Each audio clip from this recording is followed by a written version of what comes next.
Asalaamu calaykum waraxmatullaahi wabarakaatu. Soo dhawaada saaxiibayaal. Waxaa gebi ahaanba fashilmay wadahadaladii uga socday Iiraan iyo Mareykanka dalka Bakistaan, kuwaasi oo ayagoo waxba natiijo ah laga gaarin lagu kala tegay. Meelaha ugu waaweyn ee khilaafka ba-an uu ka jiray tan iyo isqabadkii Mareykanka ilaa iyo maanta oo wadahadaladana lagu kala tegana waa barnaamijka nuclear-ka ee Iiraan. Sida uu ku waramay hoggaanka wafdiga Mareykanka, madaxweyne ku-xigeenka Mareykanka oo shirkaasi ku matalayay Mareykanka ayaa sheegay inaysan Iiraaniyiintu diyaar u ahayn inay ka tanaasulaan bacriminta uranium-ka, halka Mareykankana ay u arkaan arrintaasi khatar iyo inaysan Iiraan xaq u lahayn inay hubkaasi sii haysato ama bacrimiso si ay u gaarto hanashada bam nuclear ah. Halka Iiraaniyiintuna ay arrintaasi meel adag ka taagan yihiin oo ay ku doodayaan in barnaamijkooda nuclear-ka uu yahay mid adag, mid nabadeed oo ay doonayaan inay u adeegsadaan arrimaha nabadgelyada, taasna ay xaq u leeyihiin. Maxaa xigo oo la filan karaa marka?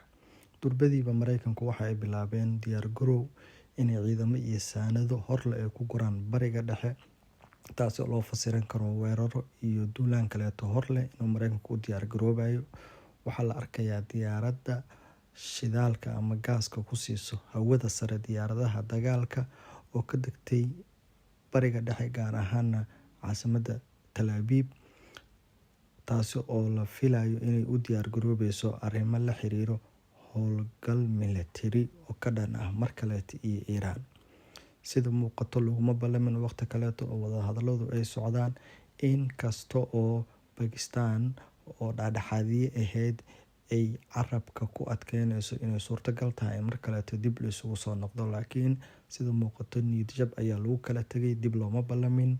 Waxa xigo ee la filan karana haddii ay waxba isbedelin waxa ay tahay in howlgaladii ciidamadu ay dib u bilaabmaan.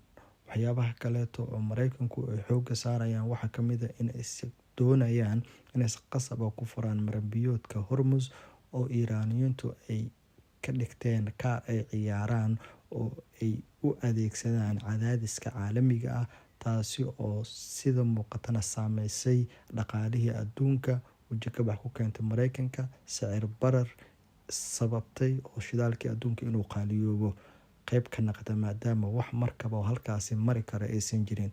In badan oo ka mid ah shidaalka adduunkana waa meesha uu maro.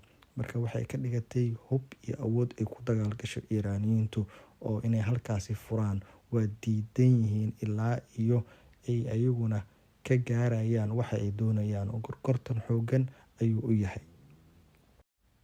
Maadaama labada wafdiba ay ku kala noqdeen caasimadaha dalalkooda, waxaa muuqato oo ama la filan karo waxaa qayb ka ah wada tashiyo dib loo isugu naqanayo iyo tilaabada xigto oo laga fikirayo in la qaato, gaar ahaan kuwa xoog isbidayo oo Mareykanka iyo wadamada duulaanka ahba go-aanka xiga ay rabaan in ay qaataan ayay ku xiran tahay natiijada xigto iyo halka xiga loo dhaqaaqay, in ay dagaal noqoto iyo in dib mar kale isugu soo noqon doono wadahadalo. Inkastoo Mareykanka ay ka muuqato diyaar garow ciidan mar kaleeto oo ay isku muujinayaan inay mar kaleeto weeraro iyo howlgallo inay sameeyaan ay doonayaan.